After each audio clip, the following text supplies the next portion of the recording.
Hello, and welcome to part 2 of the prevention program in partnership between Miami-Dade College and Miami-Dade Area Health Education Centers. In this video, we're going to show you how you should be setting up your props that you'll be taking with you for your presentation.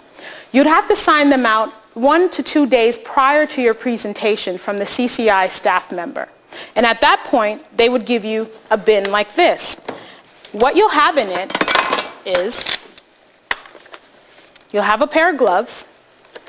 You'll have this setup, which is the death of a lung, which shows, obviously, this is a healthy lung, how your lung should look, pink and reddish color. This is actually the lung of someone who has had emphysema. You notice that it's blackened from the cigarette tar, and then it also has these white little bubbles that go across it. These are actual specimens, human specimens. This one is actually a lung that has cancer, and the cancer is right here, this big white piece here, and of course the blackened color from the tar. This is one of the things you'll be showing to your youth when you're doing your presentation. Something else you'll be showing them is this is a year's worth of tar that would accumulate in your lungs if you happen to smoke half a pack a day for a year. This is our tar jar. Now, this is a year's worth of tar if you smoke half a pack a day for a year. I don't know about you, but everyone I know happens to smoke a pack or more a day. This is just the amount from half a pack a day for 1 year. You'll also have what we call Mr. Grossmouth. This is actually a replica of what smoking does to your teeth over a period of time. It shows the discoloration. There's also an abscess. This is a cancer, and if you notice, there are some teeth missing. And when you open it, you can see there's a removable tongue. There's actually a cancer on the tongue, and there's one under the tongue, and one in the back of the throat. And a lot of times, our dental hygiene students will take this out with them to show the effects of smoking on their teeth, because they actually have real patients who come to the school to have their teeth cleaned who are smokers, and they end up with teeth like this, and they want them to look pearly white, which is a tough task. The other thing you'll be given is probably one of our most famous things that we have that the kids love in our audience, which are pig lungs. Now, you'll be given a set of pig lungs, and it requires a little bit of setup, but it's quite easy. You're also given the diagram which shows how you should set it up. I'm going to set it up for you here to show you how easy it is. Now, there are 2 long pieces which go at the ends, each end of the exhibit. Right here. The 2 long pieces, just stick them in. At that point, there's one more long piece that goes in the middle. And what it does is connect each side so that when you connect the bellows, you'll be able to see the difference in the breathing between a healthy lung and one that is unhealthy. So at this point, once you've connected it, then you would connect the other pieces, which are where you can control the valve. And the valve controls how much air would go through each hose. The valves are usually situated closer to the middle. You have one here. Again, you have one here.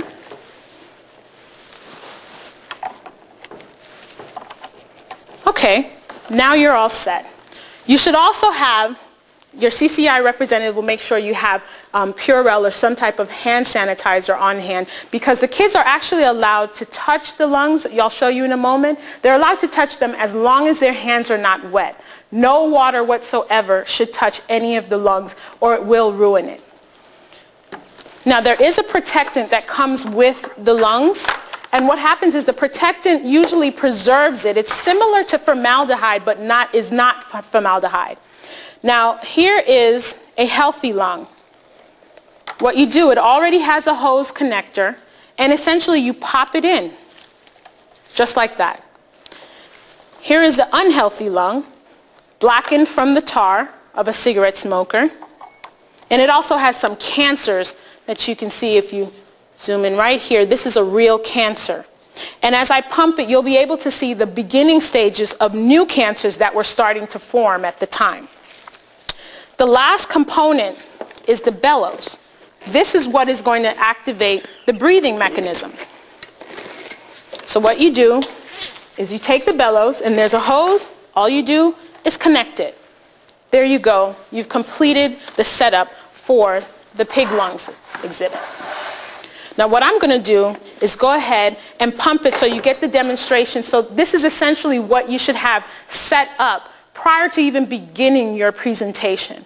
And at that point, it'll get the kids' attention when they come in the room, but then you show the video, and after you've completed the video, you do this prior to your question and answer period. And now I'm going to demonstrate how you operate the pig lungs. This is how you'd press down on the bellows to make sure you can see how it would be to simulate breathing. As you can see, both lungs inflate pretty well, actually. But what happens is once you let go, this one actually deflates a little faster. And if you move in a little closer, you can see that this part of the lung is not even working. This is what happens when you have what's called a collapsed lung. This is something that you want to share with the students. Essentially, it means that this part of the lung is no longer working. And that's because of the damage that has been done over the years when, from a smoker. Now, they also see the cancers, and the kids are allowed to touch it. The cancers are really hard. The rest of this remains pretty soft. And again, it's blackened from the tar, from smoking. The bottom half right here does not inflate either, and that indicates also a collapsed lung. There's also a little bubble on this part of the lung that's not working. This little bubble here, it's only seen when you do inflate, but that was the beginning of a new cancer. That's what happens when you become a smoker. Now, the other part of this I wanted to show you is, I'm not sure you can get this on camera, but there are some film, much like the white bubbles that have been in the emphysema, on the emphysema lung. That means that this was actually in the beginning stages of emphysema. So it has cancers, it has collapsed lung, it also has the tar, the blackened tar, and that indicates that this was actually a lung that was in a terrible state. Now, one of the things we definitely want to mention is that you're going to get a lot of questions from the youth about how'd you get a pig to smoke, because these are real pig lungs. We didn't get a pig to smoke. Essentially what we did was the company actually injected the lung with charcoal. Charcoal is one of the ingredients in cigarettes. Cigarettes actually have over 4,000 chemicals, but charcoal is one of them, and it was injected with charcoal, and over time, this is what occurred to the lung. Now imagine, one chemical from cigarettes was injected to create this problem. Imagine what the 4,000 chemicals in cigarette is doing to your body. So that's something that we definitely want to make sure the kids are aware of.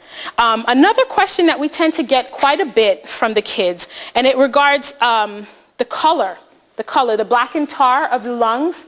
Now, one of the questions that we tend to get, and I'm not sure it's mentioned in your notebook, but a lot of times we're asked, if you stop smoking, can your lungs return to its natural state, the nice pink, beautiful color, and also how does your breathing function, all of those things. Well, it's a two-part question and two-part answer, actually. The blackened tar, the tar that colors your lungs, that stains your lungs, that color is actually irreversible. Even if you quit smoking from now for the next 40 plus years, your lungs will never return to the original state that it was, the nice pink color that you were born with.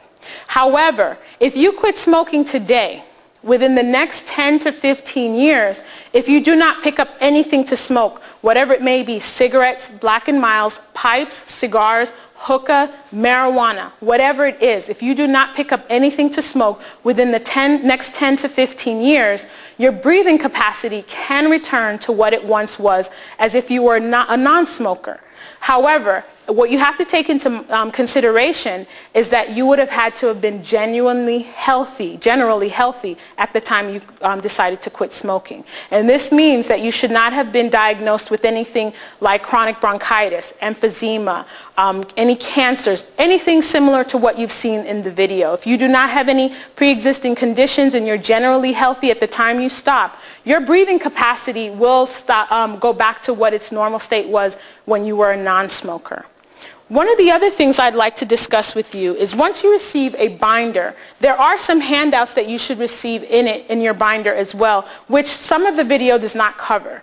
If you've noticed, the They're Rich, You're Dead video kind of focuses more on cigarettes. However, what's becoming more and more of a trend are marijuana and also hookahs. If you have not seen a hookah, this is what you should receive in your folder. This is Hooked on Hookah. Essentially, it has a few myths and the reality on the back of the card. But this is a picture of what a hookah looks like. Sometimes it's called a bong, but this is very similar. It's not exactly a bong.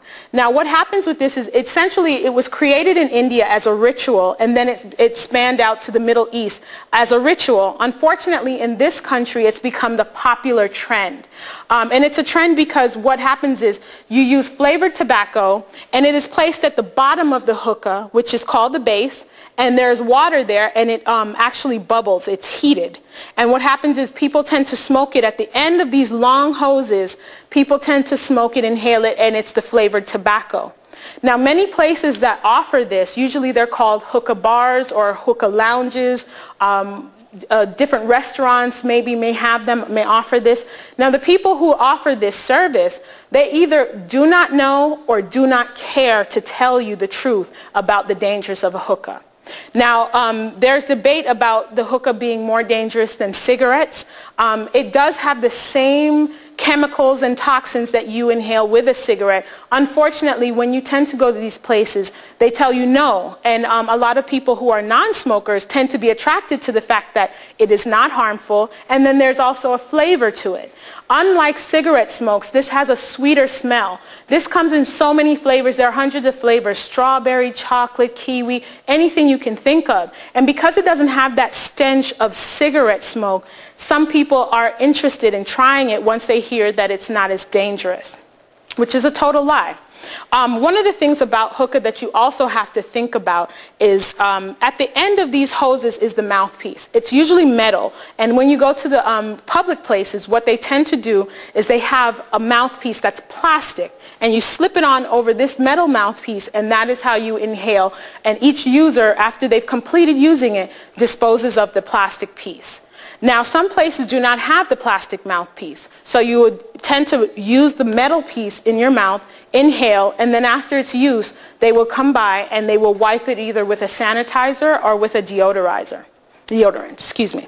And I don't know about you, but sometimes it's really, when you work at a place, not everyone is always following every instruction to detail. So if someone may have used this hookah prior to your use, if they had herpes in their mouth, if they had tuberculosis, which is highly contagious, if they had a cut in their mouth and they happen to have HIV, you are now exposing yourself to getting these things if you do not have the plastic piece over this. And there are still ways that you can contract certain things even with the plastic piece over it. So that is something that we want the population to know and be aware of when using a hookah. The other thing is, it says that the hookah has 11 times more carbon monoxide, and also that it has 5 times more cancer-causing agents than the cigarettes. It's flavored tobacco that's usually placed at the base of this, and a lot of times they'll tell you, oh, it filters out things. There is a filter, however, the filter does not filter out any toxins. It filters out smoke. So there's not a lot of smoke inhaled, that is in the air once you're using this. You take it in through this long hose, and it has so far to travel that you inhale it and you let it out into the air. Unlike when you have a cigarette that you may light up and you puff and you blow it out and everything is there, along with the cigarette butt at the end of it, having the smoke in addition to you blowing out the smoke. So it just filters out smoke, not any of the toxins. The other thing is, you have to think about it. When you have a hookah, because it travels so far, you tend to take a deeper draw. And by that I mean, instead of inhaling like you would with a cigarette, maybe lightly like that, what you tend to do is take in a deeper draw like that. And when you do that, you cannot control the amount of tobacco and toxins that you're taking in. And by that I mean you never know if when you inhale that deeply, if you're taking the same amount as 1 cigarette, 2 cigarettes, 5 cigarettes. So usually people tend to have the flavor coming in, and because the flavor is so enticing, they continue to use a lot of the hookah, and they're not really quite sure how much they're taking in. So that's another reason why it's just as harmful, or maybe even more harmful, because you're unable to really gauge how much you're taking in.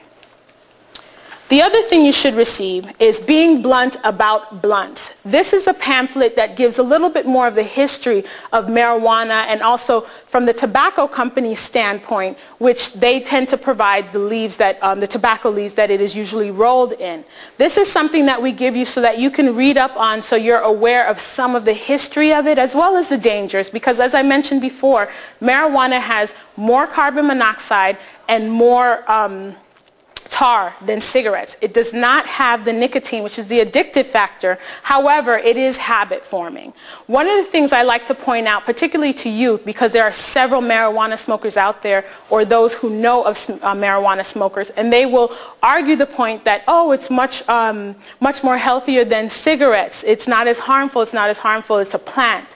Well, it is a natural plant. However, tobacco is used to make cigarettes, and that is a plant. Not everything that's natural is good for you. Poison ivy is natural, and that's not good for you. So that's something that we tend to say to kind of just parallel the point that we're trying to get across.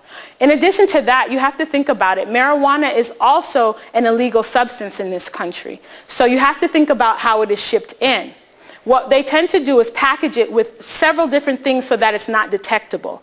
Some of the main things that they tend to package it with are, 1, coffee beans. It throws off the scent to the dogs.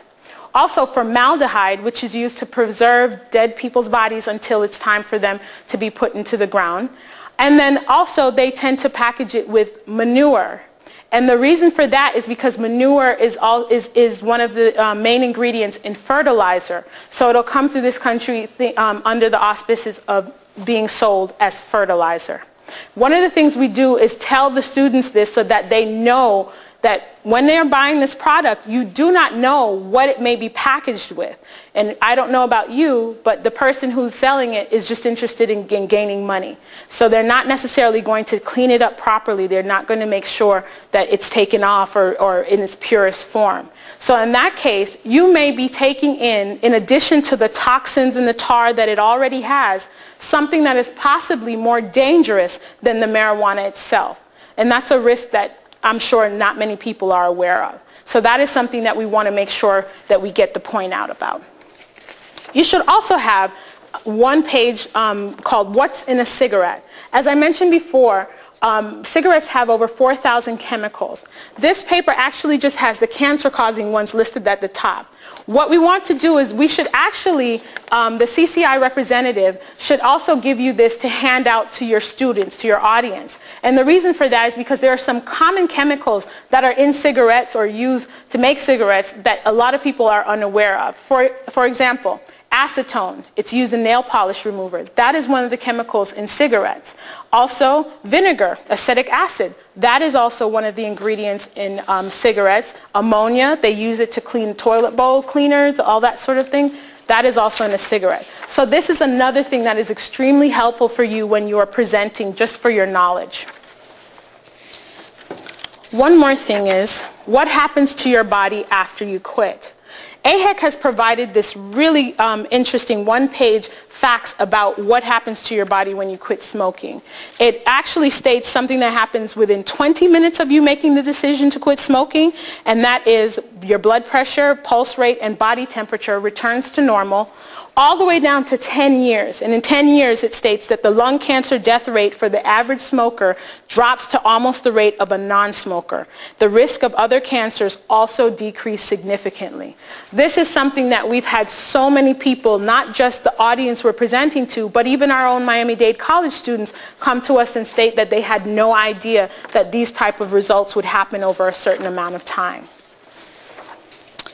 Something else that you should be aware of is, this will be in your binder. It's the quick reference guide for clinicians.